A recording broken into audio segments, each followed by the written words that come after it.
Good morning, everyone. We're going to start just 1 minute past the hour on this very, very busy webinar. This has been one of our highest subscribed webinars that we've done on consumer duty, which is fantastic. Great support that we have from both communities of Morgan Ash as well as Elephants, don't forget. So you're most welcome to join us and participate in the webinar there. More popular than a Joe Rogan podcast, I reckon, at this rate. Yeah. Pretty impressive. Yes. So if you want to get your question in there first, you can do so two methods, either by posting it in the chat, which is denoted by the speech bubble at the top of your toolbar there, or by the two speech bubbles, which underneath has the letters Q and A. You can even tick the anonymous box, so your details won't be disclosed to anybody on this webinar. So if you want to get that in, get your question in for our esteemed panelists, Andrew, Johnny, and Adrian. You can do so now.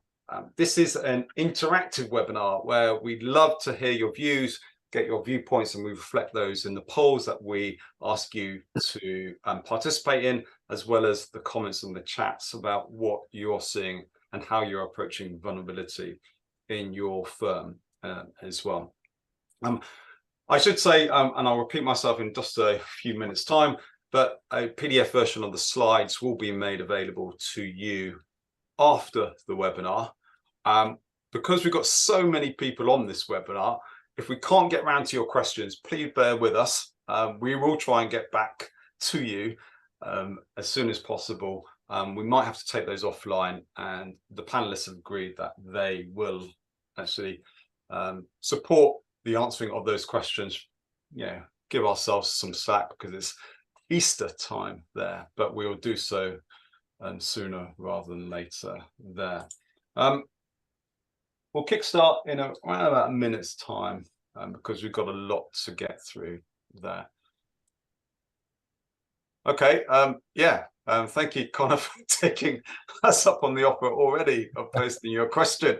Okay, well, maybe we'll start in 20 seconds. We've got a slide coming up, Connor, just for you. Yeah. Great stuff there. Out the starting blocks. Sam, I know you've raised your hand, and Emma, you've done the same thing, but because we've got so many people on the webinar, if we could actually ask you to post your question in the chat, alternatively in the Q&A, that would be great. We will get round to your question, but do the same as Connor has done, and pose it in the chat there. Look out for 12 slide, Connor. Slide 12, Connor. I don't think we've ever had that before, actually. People just get the question in. So good afternoon, well, good morning, I should say, and welcome to this webinar. The spotlight on supporting customers in vulnerable circumstances has certainly intensified. I mean, if you haven't been listening, watching, or refreshing your browser, you could have been actually forgiven for missing two, not one, but two announcements from the regulator. 11 days ago, obviously, we saw that the regulator announced they'd be conducting a review on your approach to vulnerability. And 8 days ago, we saw that the FCA published a joint letter with fellow regulators, Ofgem, Ofwat, and Ofcom on that. So it's been an intense week. I don't know, colleagues at Morgan Ash have been busy on this. But in terms of actually helping and supporting you, this webinar is all about actually shifting the dial, taking you to the next level in strengthening your approach to vulnerable customers. And delighted to welcome Andrew Gethin, Johnny Timpson, OBE, as well as our erstwhile panelists, Adrian Harvey, CEO of Elephants, don't forget. We plan to actually run for around about 50 minutes. Take your questions at the end, but if you're burning and have a burning desire to get your question answered, just like Connor has, we will try to get those answered sooner rather than later during the 50 minutes that we've got together as well. PDF version of the slides will be made available after the webinar, as well as a full answers and responses to the questions that you have posed as well. Get involved in the chat, and as well as the poll questions. That will be super helpful for us. And also sign up to the Morgan Ash subscription in terms of their blogs and their thought leadership on vulnerability, as well as our own at Elephants, don't forget. This is also about learning between each other. So best practice is not necessarily always done by the panelists, but also raising the level of each of us as organization. Knowledge sharing is definitely learning and there. This is what we're going to cover off in the time that we have. We're going to be looking at the differences between reactive and proactive responses and approaches. Certainly our panelists have forthright opinions on that. We want to get a deep dive understanding of what that looks like as well. We're going to be looking at how to capture meaningful data, what the regulator expects you to capture on vulnerability, and actually what does good look like in the sector. And that leads on to our third point, actually saying, you know what, given that board reports are imminently due on consumer duty, what is it that needs to be contained and reflected on your approach to vulnerability in that board report there? And actually, how can you critically align that to good practice, good industry practice in the sector here? But we're going to kickstart our webinar by a poll question that you'll see displayed on your screen here. Very simple. What are the areas that your firm is struggling to meet the expectations around vulnerability? What are the areas that you are struggling as an organization around the issue of vulnerability? And this is a confidential poll question. It won't be disclosed. Your answers won't be disclosed to anybody on the webinar there, but we want to get a sense check of actually where you are as an organization and actually what the industry or the sector is thinking. I'm delighted to welcome you, Andrew and Johnny and Adrian, to this webinar. Just want to get your thoughts for a start. Andrew, long overdue, the FCA's review of vulnerability? Yeah, well, we go back to the original Occasional Paper 8, which was in 2015. So that's 9 years ago when the topic was first put forward. But then obviously the vulnerability legislation came in 3 years ago. So on the FCA's 3-year cycle, that's now due. But I think in practice, you know, they're looking at what's happening in the marketplace and seeing some gaps, shall we say, put it politely, and hence are accelerating to do their review to try and encourage the world to move forward. Are firms at risk, Johnny, of alienating customers by ignoring vulnerability? That's a very good question, Phil. And yeah, we're talking about 50% of thereabouts of customers potentially having characteristics of vulnerability. That's half your customer base. And if you're not anticipating, understanding and meeting the needs of your customers, then that basically you're not engendering consumer trust. So I think you really are at danger of doing exactly that, actually. Adrian, are you seeing a shift in any shape or form around the approach to vulnerability training? When I look at the scores on doors here, and in terms of 22% demonstrating that staff vulnerability training is tailored and effective, what are your initial thoughts on that? What we're seeing is increasingly firms looking at this through perhaps a more authentic lens. I mean, the regulator appears to have done a job on the market by saying this really is an issue that we're going to hold you to account on. And I think a lot of firms perhaps previously done some relatively simplistic training. Everyone's got their vulnerability training, they've ticked the box and they got on with their work. And I think you've only got to look at the regulator's recent letters to realize how far away from the required standard that would leave the average employee. So yeah, we're seeing an awful lot of chat. I'm just picking up on Rob Cottingham. We'll start with a big contentious one. Rob posted something asking, vulnerable customer applies for a loan on an easy to apply app. How can you as a lender tell they are vulnerable? Well, if it's your app, it's probably not appropriate, I would suggest. And this is quite interesting. So I have spoken to quite a few people who say, well, our business is not set up to do that. Yeah, we'll come on to that, Adrian. I think it's all about how do you build that into your processes, and absolutely lending apps are a very good example where it's a big challenge. Yeah, exactly. Johnny, the lead answer on this, where firms are struggling with data quality to demonstrate meaningful outcomes. We talked about this in the pre-webinar chat. Well, it's actually struggling with data quality. Are we actually struggling just having the data to begin with? And I'm still going to too many industry conferences, but even despite the fact, we got occasional paper 8 in 2015, people are still debating what is a vulnerable customer. We need to be well past that point. And we certainly do need to identify the data points that we need and how we're going to effectively capture that data and deploy and use that data in our business and evidence that we're doing so. So there's work to do. We talked about Andrew, and we've got lots of slides on this as well. Identifying and recording vulnerabilities is still a challenge. 44% second leading answer. Yeah, absolutely. So, how do you identify someone that's vulnerable? And it'd be lovely if there's a nice database out there, but that doesn't exist.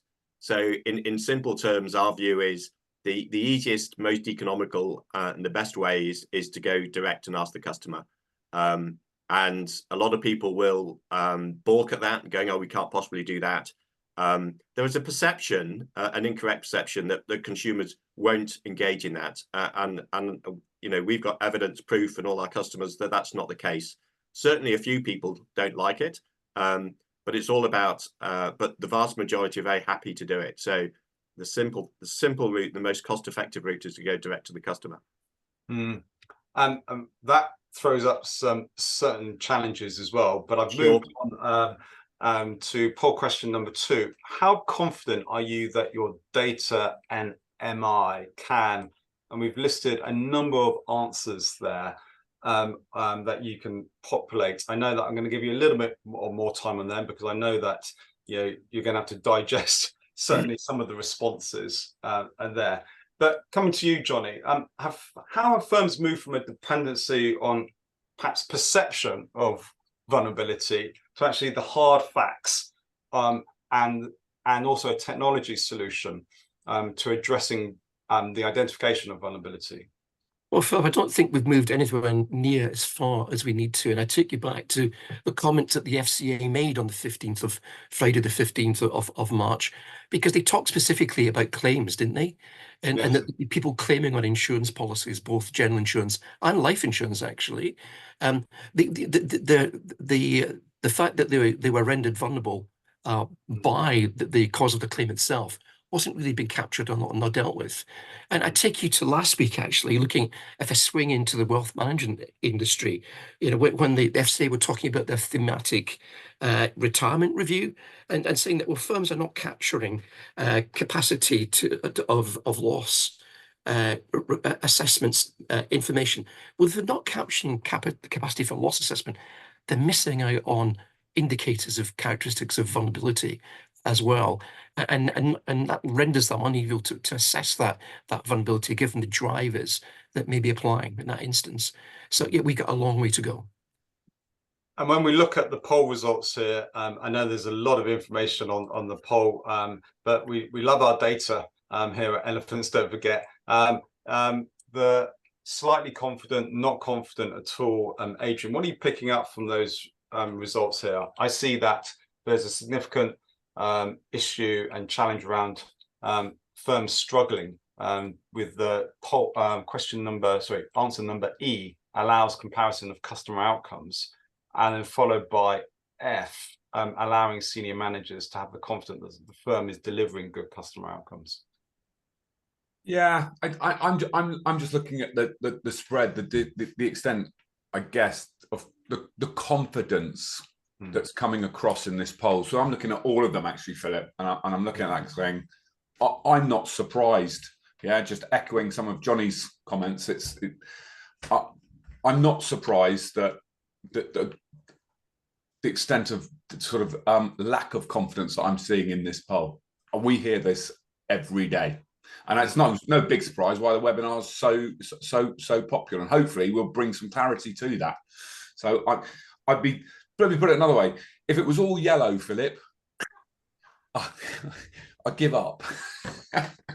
Yeah, I think the other thing, Philip, as well, is when we are dependent on the instincts of people that are working face to face with our customer, be it call center or whatever the method is. That's not good enough. Firms need to be taking a consistent approach across their entire customer base. So we really do need to bring technology to the table to help us do that. What do you glean, Andrew, from these results on the screen here? Yeah, no, I think as Johnny said, so one of the fundamental problems is when people assess vulnerabilities, we all have a different view of that. So we need every firm needs some sort of category methodology. We call it objective. We call ours a resilience rating, but it's a method to be able to capture that vulnerability in a consistent form. So you can have data, structured data, which you can then use to produce MI or to do other things with. And I think that's an awful lot of what's done in the training. And a lot of great trainings go on, which is focused on the softer skills, the empathy, understanding, listening, and those sort of things, which is great. And indeed, on an individual basis, then you can help that person and maybe change the processes for that person. But if you're not recording it in a consistent fashion, then the data, garbage in, garbage out. So that's a big gap, I think. And that's not the individual's fault who's doing the work. It's actually a wider issue for the company. How are we actually going to record this data in a form that we can then use? So how have we got to where we are now with what happened, announcements 8 days ago and 11 days ago? We just didn't arrive here, did we?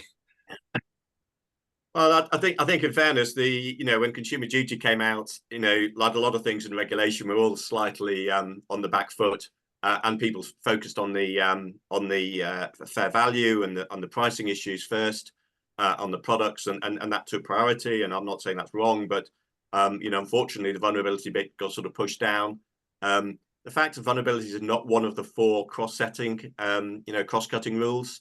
But it is mentioned, I think it's 130 odd times in the Consumer Duty documentation. So I also think, one of the problems, if you like, is the vulnerability, because it came out as a separate paper to start with as guidance and then came out to Consumer Duty. Often you had different people in the firm working on it, and not necessarily, they weren't necessarily linked up. So those just looking at individual vulnerability were just looking at how do I look after that individual better. And good work, as I said, has gone on with that. But then they weren't linking up about, okay, I need to produce consistent data for my reporting to go in my Consumer Duty report. And that's been a big gap. And I think that's pretty universal across the firm. If you're any firm there thinking, oh my goodness, yeah, we've got a big gap, I think everyone else has as well. I think the other thing, the best part of a year into Consumer Duty phase 1, I'm not quite sure yet the penny's fully dropped, that the regulator's moving away from spoon feeding us and giving us rules to follow, to basically saying, take responsibility, senior leaders, and be accountable for how you run your own business and how you service your customers. And that came up at the recent all-party parliamentary group, because we had all types of intermediary firm presenting to the APPG, and they were all basically saying, what were the FCA going to do with all this data they want us to get? Well, the penny hadn't dropped that the FCA didn't want the data. They wanted you to have the data and ensure that you were using that data to better anticipate and meet the needs of your customers. And so I think there's, again, we really need to take learning from that. Adrian, certainly the FCA has been banging the drum on your approach to training and the skills and competency of training, how that's critical in embedding an approach to vulnerability but that's linked, isn't it, with culture? Yes, undeniably. I would go to the point. I think Andrew makes a really good point about collecting consistent data, or data, storing it consistently so you can then subsequently mine it. And a lot of firms don't do this. But in relation to employee competence, most firms don't actually measure it. And I would argue that the real test is when one of your employees has an interaction with a customer that is by default, in many instances, very unstructured. Yeah, there are tools around, and we'll talk to you about them, that can help structure that in a more meaningful way, but it's unstructured, and they don't measure the competence of their employee. So if you're not actually measuring the competence, they're measuring the wrong thing. They're measuring that training took place. I would argue this is irrelevant. Yeah, what's relevant is Adrian competent and capable to have that conversation with that customer and identify accurately and consistently identify that that customer is vulnerable and that it needs to be treated, or that person needs to be treated in this particular way. So that's the gap. And you know, we were talking earlier about what's going in the board report on in the section vulnerability, and it was like, well, I trained my people on the 1st of January. I think that's a very awkward place to be. And when we look at where the FCA has made a clear expectation, Johnny and Andrew, of what they expect, this was triggered off by obviously the Dear CEO letter, wasn't it, in December of last year, and also moved forward in terms of like what they see as good practices and slightly suspicious practices where they know that firms need to raise their game. What did you take away from what the FCA has seen, and also what you are seeing at the coalface working with firms who are trying to strengthen their approach to vulnerability? Yeah, so I think you know, a really easy measure is what proportion of your customers are you reporting as vulnerable, and you know, the average is around about 50%. You know, we know from all our customers doing it, we have some who are, you know, have a lot of elderly customers or debt companies, and theirs is more like 90, 100%. At the lower end, I think we have the one company who treats, you know, wealthy individuals who've got lots of money and are generally pretty fit and healthy, but they are still reporting 30% who are in that vulnerable category. So if you're less than that 30%, then I think you need to relook at what you're doing. And you know, I hear people who actually have gone at this actually with a great culture, but their method of assessment and their method of recording is just not up to the job, quite frankly, and they're only reporting, you know, small single figures of people who are vulnerable. So Andrew, I was going to ask, when we were prepping for this, we asked this point about, so someone anonymous has asked, somebody stated high net worth customers are never vulnerable. Well, that statement's incorrect. So can you just draw out the nuance between the assessment of somebody being vulnerable and then subsequently the treatment? Yeah, so I think it's important so we break down vulnerability into the characteristics of the consumer, the circumstances with what you're doing with someone. So if you're you know, selling someone life insurance and they've got a gambling habit, that may not be an issue. If you're selling that person the gambling habit, some high risk investment, then it is an issue. There's a potential harm. So you need to break it down into those constituent parts. So yeah, a lot of high net worth people will have health issues. So those may be that they'll, you know, go into the vulnerable category. However, saying that, the proportion who you may need to do some with will be a lot less. So although we say 50% are vulnerable, typically it's somewhere between 1 and 20% where they're in what I call severe vulnerability. And we have a measure 1 to 10 on that, because it's not a binary issue. Severe vulnerability, which is going to have an implication for you as a firm for that product. So if you're selling life insurance, that's going to be a lot less. If you're doing a high risky investment, that's going to be higher. And it depends on the attribute of that individual. So just having a lot of money, if you're putting that forward as saying they're not vulnerable, you're only considering financial vulnerability. And you know, vulnerability covers health, lifestyle, bereavement, divorce. You know, we're all vulnerable at some point, because you know, most of us have parents, and hence most of us will suffer bereavement at some point. So unless we die before our parents, in which case we probably had some severe illness. So we're all vulnerable at some point. The question is that vulnerability, so you need to record that vulnerability, but is that going to change your processes? And the proportion we're going to change your processes a lot less. That's so helpful. That is so helpful to draw that distinction. Yeah, so people look at me and go, there's no way we have 50% customers are vulnerable. That's ridiculous. Well, it's not. It's absolutely the case. We know that from lots of different examples. But it's a lot of those people, you know, roughly about 30% probably, maybe 30, 40%, you actually won't need to do anything with. You just need to record that. Now, of course, the point is, a year on, if you're doing a different product with them, that characteristic may then mean there is a potential harm. So if you sell them life insurance this year, for example, and then next year you do a high risk investment, what you recorded last year of an issue may well come into play. Bereavement, maybe short term, so that then comes off the list. Johnny, what assumptions about vulnerability, as we look at this screen, in terms of like what Andrew said, on the right hand side, you've got the Venn diagram with characteristics and firms' interaction there. Where's the blind spots that we see in firms' approach to vulnerability when you're looking at proactive and reactive approaches to vulnerability? I think for me, firms often focus maybe too tightly on the strict regulatory definition of vulnerability. And I think it's absolutely key that we, and don't get me wrong, that's important, but it's key that we actually ask ourselves, so what actually is our customer vulnerable to? And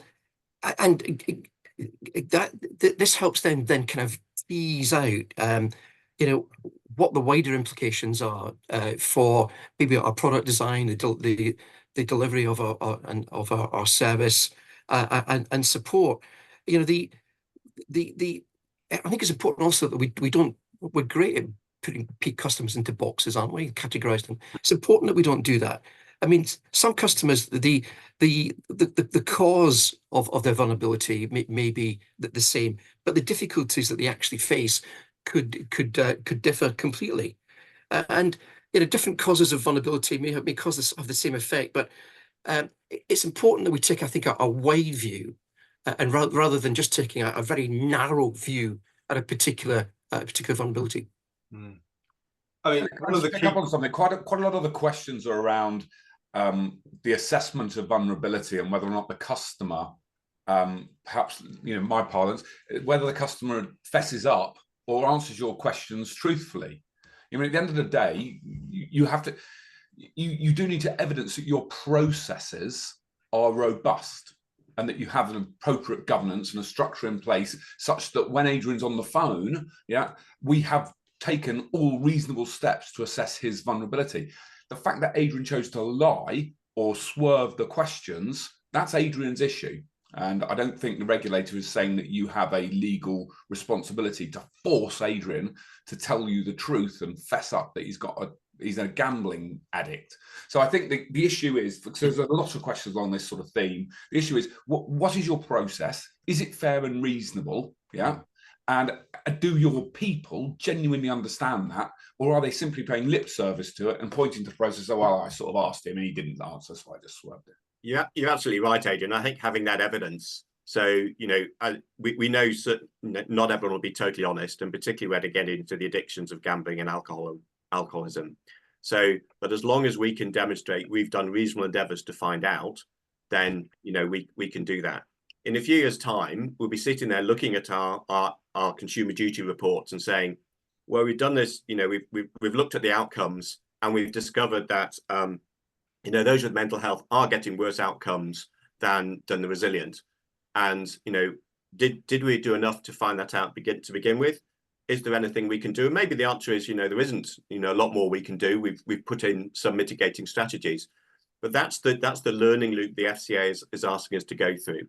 So unless we ask up front, then we're not going to collect that data. So, Johnny, I'm a firm, I run a wealth management firm, and I'm recording less than what Andrew's saying in terms of like 30% vulnerabilities in our client population. What am I doing wrong? And how can I change it? Well, I guess to some extent, there are a couple of serious things you have to ask yourself. Do you know your customer base? Do you know your vulnerable customer? Are you taking a tick box approach to the assessment of customer vulnerability? And if you are, then you need to think again. What you need to, there are a couple of different I guess legs to the stool. Knowing your customer base, knowing your vulnerable customer, training, informing and empowering your staff to support vulnerable customers. Make sure that your culture is right. You're totally committed to being customer centric, from reception to the that initial call handler in your call center all the way through to your boardroom. But then basically think about the need to shift from being reactive to being proactive. And the use of technology that can help you do that, but don't rely on technology itself.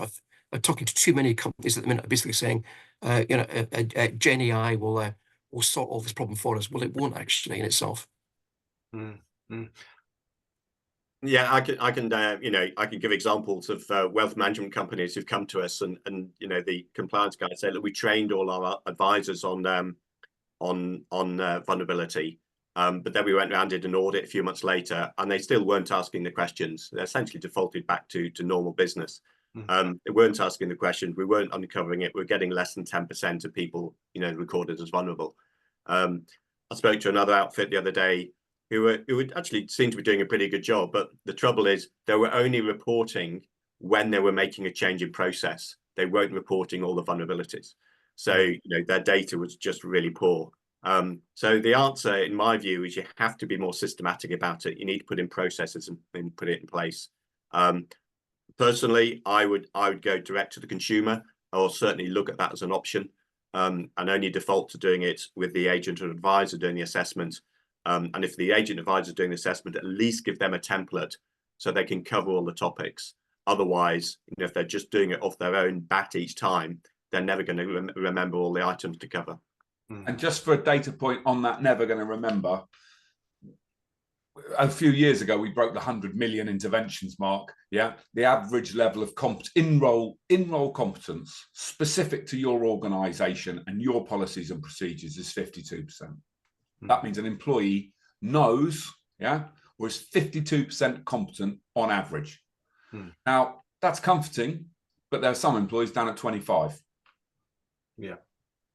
I want to take you back, both of you, Andrew and Adrian, back to this slide there. I mean, in terms of like a split between reactive and proactive approaches, what's the split that you're seeing in terms of like assessing, monitoring, proactive versus reactive there?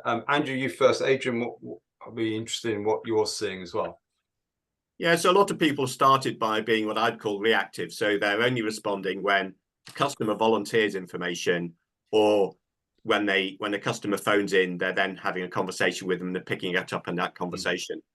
So, but that's only assessing a subset of your customers, and you need to be assessing, attempting to assessing all customers. Now, the FCA is quite clear. It says you don't have to do every single one, and you don't have to be exhaustively, punish people to get the information out of them. But they are looking for you to have a systematic approach to try and attempt to assess most or majority of your customers. You need to have a proactive process in doing so, which means reaching out to nearly, to all your customers as part of your process. So in the advice world, most of my customers are doing that on an annual review basis. So they'll onboard people over the next 12 months, or if they've already started, over the next 6 months, whatever, or doing it at the point of sale. So we have mortgage customers. I have a mortgage customer who just sends it out with their T's and C's and gets everyone to complete it. At maybe as little OTT, but actually he's had no complaints and he gets 100% of people complying. Seriously, all of your customers? Yeah. I mean, if FCA says you should be looking at all of your customers and you should be assessing them and treating them appropriately with regard to their vulnerability. Now, if 50% are vulnerable, how do you find that 50%? Yeah. I mean, the only practical solution is for me is to go, well, if every other person I need that information and I don't know, the only simple solution is to ask everyone. I'm just going to pick up on something. I've seen GDPR crop up in the chat a lot of times, and I've been reading while I've been doing this webinar, so I may have got an imperfect view, but my sense is there's an element of hiding behind our data protection policies that says, well, we can't do this. Well, then your data protection policy is wrong. Right, so you need to change those to reflect the environment in which you're operating, and you do need to gather this information because it's in the customer's best interest that you do so. And I don't really understand the point, but it's come up a lot of times.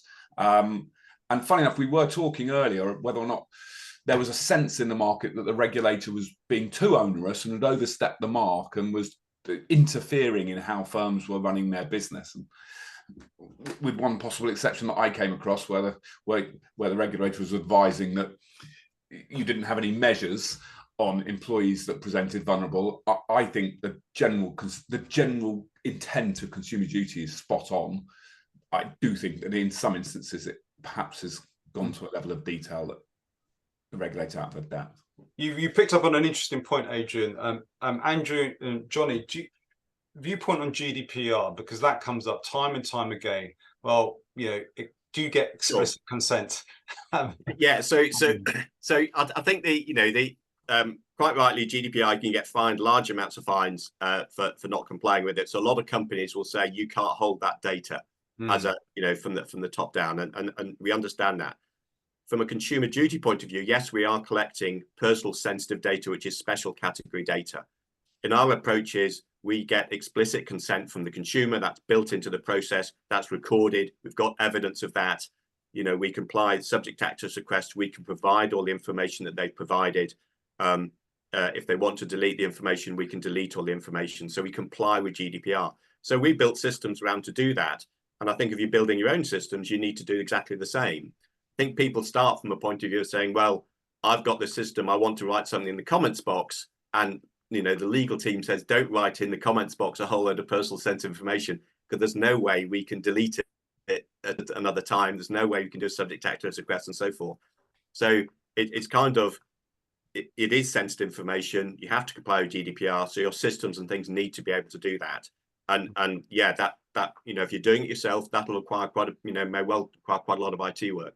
And I also make this point on a lot of this is a journey, right? So being perfect today isn't an expectation the regulator has.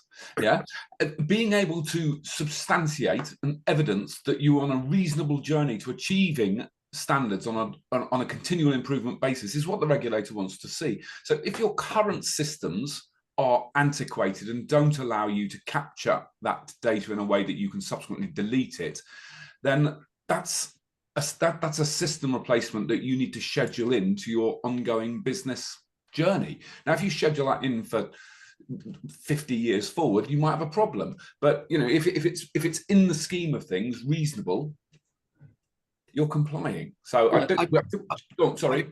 I can completely agree with that Adrian, and it's interesting, and this is particularly relevant as we enter phase 2 of consumer duty with closed book. I mean the regulator it is asking you to be aware of any data gaps that you've got in both your open and your closed books, and take all reasonable steps to fill them.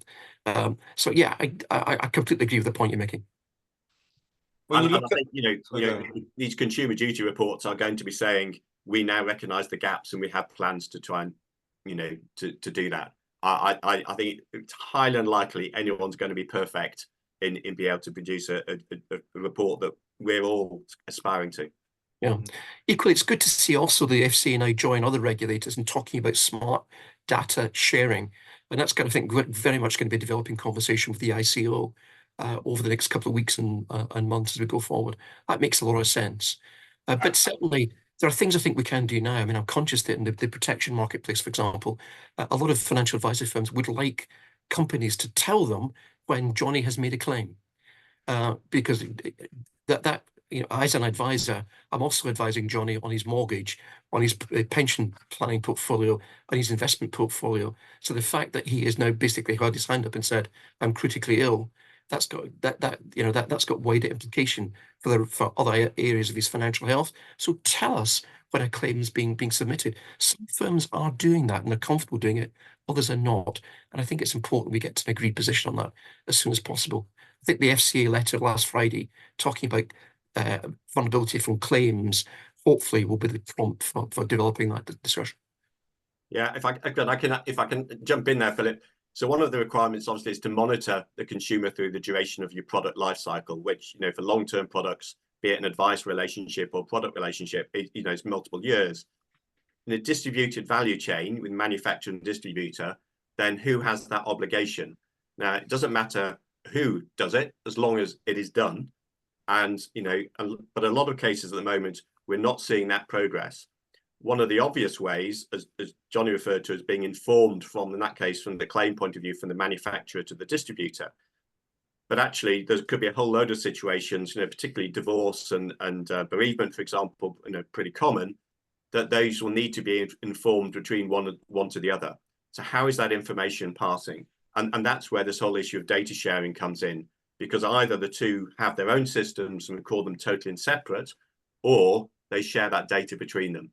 And as yet, that conversation really is not really progressing.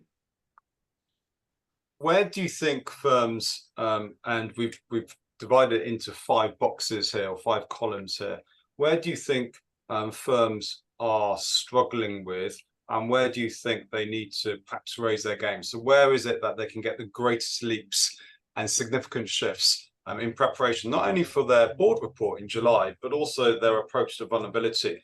I'd be quite interested in the chat if the audience could participate in that. So if you think that you're struggling with vulnerability, put a 1. So vulnerability identification, put a 1. Suitability, product suitability, 2. Support measures, 3. Complaint handling, 4. And data governance and security, which we touched upon with GDPR, put a 5 in the chat there.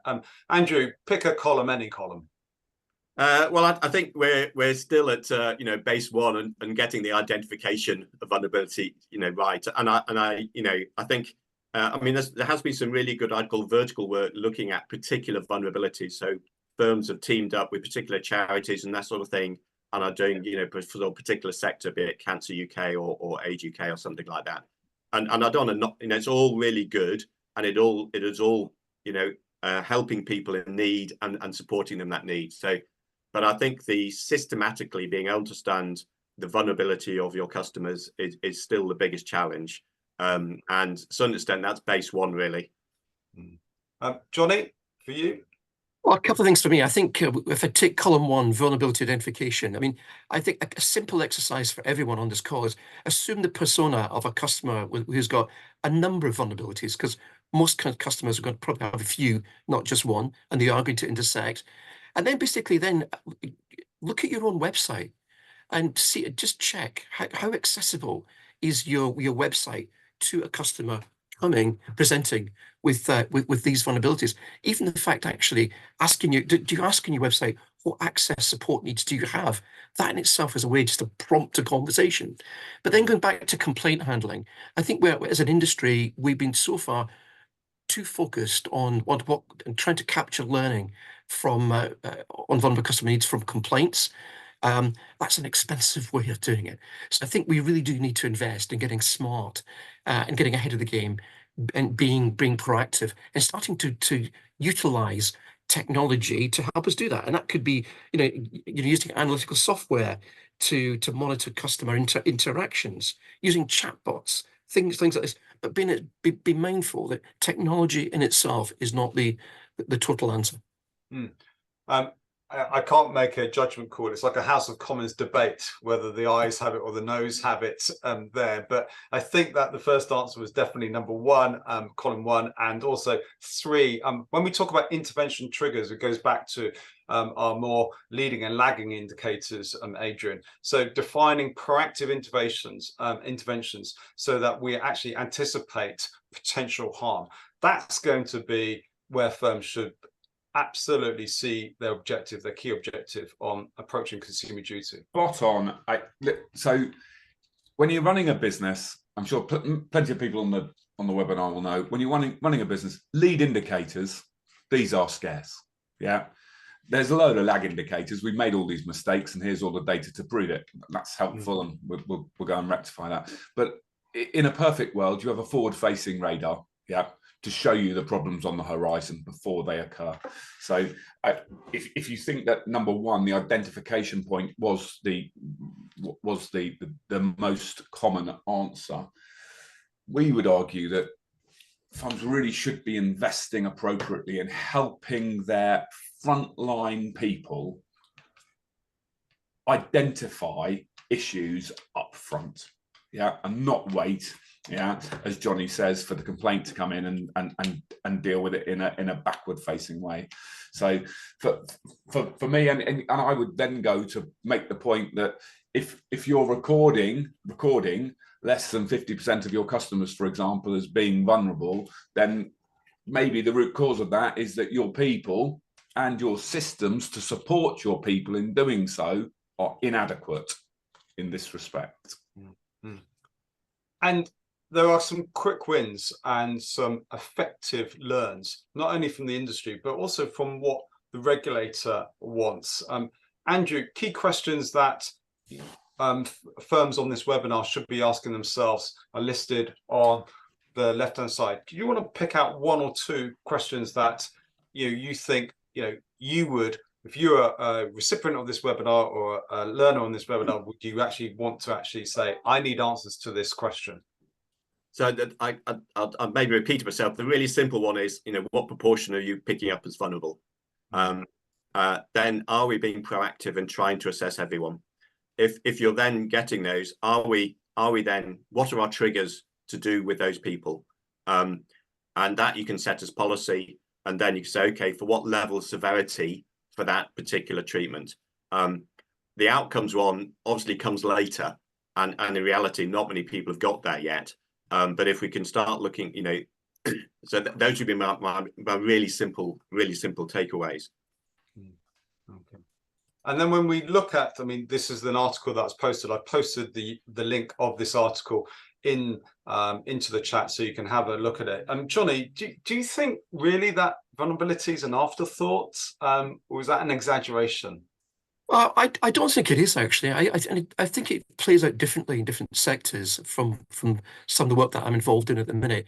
If I look at the wealth management sector at this minute in time, there's a great deal of focus on consumer duty, phase one, and again, I guess we're very much focused on value in the wealth management sector right now. But if I take you back to the I guess where the general insurance marketplace has been, we've been very, very focused on value in that space for quite some time, and I don't think the vulnerable customer discussion has really embedded to the extent that I think that's what prompted the comment from the regulator, and equally it's prompted comment from Which that when it comes to claims, no one's taking account of the fact that the cause of this claim is also resulting in Johnny being vulnerable. So I don't think it's an afterthought at all. And certainly I think there are things for boards to do and take away maybe from this webinar in terms of demonstrate that be able on your agenda have standing items that basically test: do we know our customer base? Do we know our vulnerable customers? Are we informing and empowering our staff? Are we proactive, anticipating our customers' needs? And where are we on our culture? Do we have the culture basically to deliver the outcomes that the FCA is expecting of us? Adrian, building on what Johnny said there, I would perhaps, my hold up a mirror thing. If you were to ask your employees, how comfortable, how confident are you that you've been given sufficient training, and have the appropriate tools to identify vulnerable customers in your day-to-day job? How confident? 1 to 10. 10's absolutely a way to the races. I would be super surprised if your employees are coming back saying it's 10. Yeah. My bet would be it's far lower the other end of the scale. I'd agree, Adrian, and I think that's everyone should. We talked about consumer duty champions, but everyone should have a vulnerable customer champion as well, and that's the kind of activity that they should be undertaking, and that's the kind of question they should be able and confident to ask of their board. Well, when you talk about Adrian, training, and it's usually vulnerability training is deployed to the first line, isn't it? But there's a huge section of firms that's supporting the understanding of vulnerability in the second and third line to raise awareness of the issues. So that's the compliance team, that's the product manufacturing, that's the sales and marketing teams as well. And those are critically important. What I've seen with firms is that they are ignored because, and therefore there's a huge opportunity to close that gap, that knowledge gap, to actually support the culture change that Johnny talks about. Well, I would firstly argue that most firms don't know the extent of the knowledge gap to start with. So they don't know, because they don't measure competence, and they certainly don't measure competence in relation to customer vulnerability identification. Go on, give me a number then. So most firms you'd be struggling. You would be really, really struggling, and you'd be coming up with phrases that aren't numerical, like quite good, reasonably confident. Yeah. In a data mining, in an AI world, these phrases are nonsense. Yeah. I would want to know 71%. And what was it last month? 65. Great, we're getting better. Yeah. Are we tracking it and tracing it? So to Andrew's point about consistent collection of data, consistent, if you want to mine it, it does need to be collected and consistent. Well, you need to measure the right things. Yeah. And rather than training has occurred, you need to measure the outcome, which is competence. And you need to record this information in I'm going to say clinical, yeah, and consistent way, so it can be very easily mined and decisions made off the back of it, because that's what the regulator wants. And as Johnny says, the regulator doesn't care about you showing them the data. The regulator cares about the fact that you're actually collecting it. Andrew, help firms out. Next steps that they should be taking. You talked about identification, which is the key element, key challenges that most of our webinar attendees are probably having sleepless nights about. But where do they go from there? Yeah, well, I don't want to do a sales plug, but we have kit which can help. And by all means, have a look at it. And even if you do it yourself, I think you'll see that actually there's ways to store data in a GDPR compliant fashion. There's easy tools to assess to the customer. There's a whole framework then of measuring what that customer, measuring vulnerability. It's broken down into all those consistent bits, and it spits out the reporting for free. So, by all means, you build those systems yourselves, but then how are you going to share that between you and your distribution? So, these things are actually pretty cheap. I'm sort of baffled when people, say, oh, we've added a vulnerability flag to our CRM system. You're going, well, it's not a binary. It's not a binary issue. That's just not going to cut it. So you do need to do quite a lot. You do need, you need to have to do a lot of training, and you need to do a lot of systems and processes to put in place to support those people. People on their own are not going to remember all those things. We have, loads of different types of characteristics. How do you grade someone, who you may come across once a year, who's suffering from domestic abuse, for example? How do you measure that? How do you report on that? So you need an objective methodology to do that. I just add one point, I think, which is we've talked about the regulator and so forth, and clearly that's the main driver at the moment. But I think it's, we should look at this. It's about, the more we understand about our customer, this is about personalization. If we understand our customer, we can serve them better, be them vulnerable or non-vulnerable, then that is going to improve our business to deal with those customers, improve the business, improve the way we can deal with our customers, improve trust. And that's ultimately what Consumer Duty is all about. So, if you look at it from a business benefit point of view, this whole piece could all be about actually personalization and understanding customers. And if you think like Amazon or Carlsberg did vulnerability, that's the way they'd be looking at it. That's a good way of looking at it. Johnny, you sit on a number of boards, chair a number of committees there.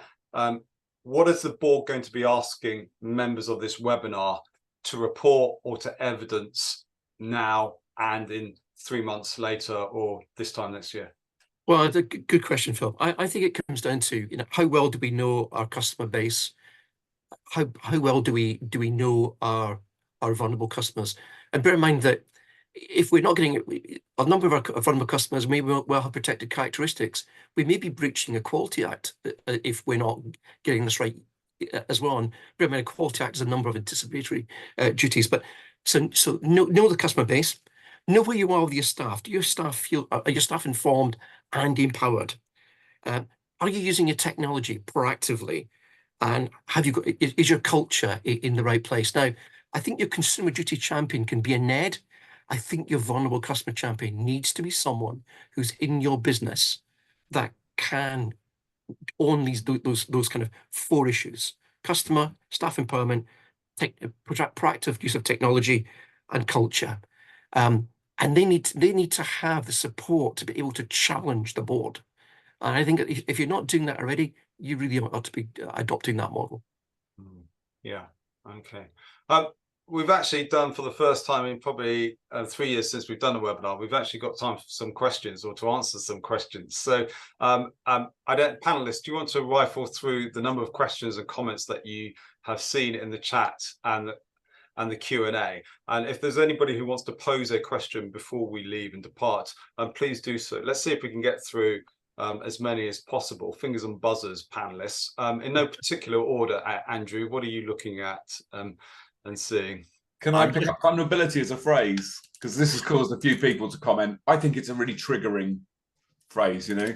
Somebody told me I was vulnerable. I might take exception. And someone posted, you know, good luck telling my 83-year-old father or something he's vulnerable. Yeah, I think that the concept is, that's the word the regulators use. I would suggest, depending on your business, your brand and your culture, you can replace that with whatever label or moniker you want, right? But ultimately, it comes back to the regulator calls it vulnerability. You can call it whatever you want. Yeah, and we never use the term vulnerability. We never label an individual as vulnerable. We say consumers have characteristics of a degree of severity, and we understand how that affects them. And then we talk up to them about, we want to personalize our service to meet your individual needs. So absolutely, you don't want to be labeling people. And I have seen, I think it's actually my utility, Eon, sent me a note saying, "Are you vulnerable?" Which is just, we know it's pretty, it's you know, it's insulting people, but also we know a very low percentage will answer yes to it because it has stigma associated with it. So it is the term we use. We even refer to vulnerable customers, which is actually the wrong term. We should say customers with a vulnerability. But it's, you know, that as Adrian said, it's the regulatory term. It's the term we all understand. But it's absolutely not what we should be putting to labeling our customers. And can I also pick up on, thank you, it's very helpful. Can I also pick up on this point about someone said, oh, it's ridiculous for financial services firms to find out whether clients are vulnerable. You know, they may have an abusive partner. It is ridiculous to expect you to find that out. It's not ridiculous to expect you to have a governance and processes in place to be asking questions to establish it. We'll use the trigger word vulnerability. So I don't think the regulator is definitely not saying you have to, you know, go to the end of the world to force people to tell you their personal circumstances. You need to be you need to have staff sufficiently competent and supported to have a genuine, authentic conversation with the customer to reasonably establish if that customer's demonstrating or presenting with vulnerable characteristics. That's your legal requirement. Not go further. Yeah, and domestic abuse is a real challenge. You know, it's a real taboo subject. So yes, we can't expect financial services to solve that problem. But you know, if someone who has been abused is contacting a financial services firm, you don't want the financial services firm then telling their new address to the abuser, which has happened. And you know, so when you go and speak to those charities who look after these people, you know, financial services has not, you know, is putting them in worse harm. So we at least need to make sure we're not putting them at the first point. Let's not put them any worse harm. Let's work out what we need to do that. And when you have joint and several contracts and mortgages and things, that's a real problem. So, you know, we need to work through that from that point of view. So, and domestic abuse is a real challenge. The first thing is to start to understand how prevalent it is and recording it. And that'll be less than the true amount, but at least we can start, you know, it's starting on that journey. Johnny, in terms of, you know, not only is your approach to vulnerability can't be considered as a compliance issue. It's actually a good for business issue there. When you get it wrong, it's a huge reputational risk issue, isn't it? It transcends actually, and it can reveal a spotlight. I see the regulator through the lens of consumer duty, looking at a firm's culture and purpose through the lens of vulnerability, as well as other levers in terms of like looking at your systems and controls. And I think it's critical that firms don't see it as a compliance and a regulatory issue. I'd agree with that, Philip. I mean, talked about occasional paper number 8, introducing us to vulnerability in 2015. The work that predated that I was involved with Macmillan and Scope, and you're absolutely spot on. We talked about consumer duty, haven't we? Vulnerability actually is a duty of care.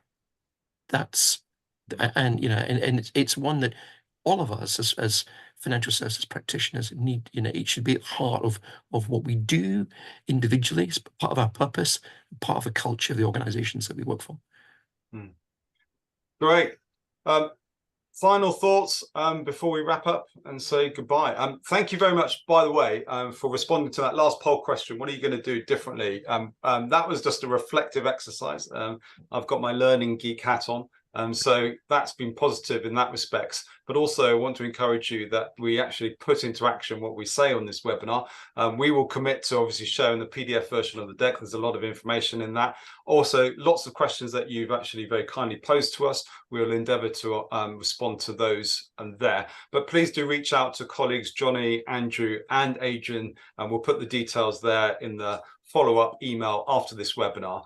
Look. And Philip, an apology on behalf of the panelists. When you showed us 20 odd slides and we disparagingly said we'll never get through that lot in an hour, and we've got through with a minute to spare. So my apologies for us berating you so much. Can I shout out? Can I shout out to Peter and Paul also, give a nod to those guys who've made this happen as well. And it shows that your Adrian, your extended family is still on the webinar because they're giving you all the love hearts. And there. Well done, Adrian. Thank you, Philip. Thank you, Adrian. Thank you, Johnny. Thank you, very Adrian. much. And thank you, everybody. For Oh, look, the heart's gone crazy. Stop it, everyone. Go home. Go to your next meeting. Go to Starbucks.